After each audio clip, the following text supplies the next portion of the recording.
গুড় প্ৰস্তুত কৰাৰ কাৰণে এতিয়াতো লাগিয়ে আছোঁ। এই গুড়টো ৰসৰ পৰা গুড় তৈয়াৰ কৰালৈকে প্ৰায় 2 ঘণ্টা সময় লাগে। এতিয়া আমাৰ কৰ্মচাৰী কাম কৰি আছে আৰু প্ৰায় 1.5-2 ঘণ্টা পিছত আমাৰ গুড় তৈয়াৰ হৈ যাব, ওলাই যাব। মই এইটো ফেব্ৰুৱাৰীত লগাইছিলোঁ 3 কঠা মাটি।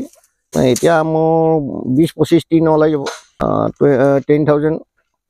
এই গুড়ৰ 140 বজাৰত ভাল চাহিদা।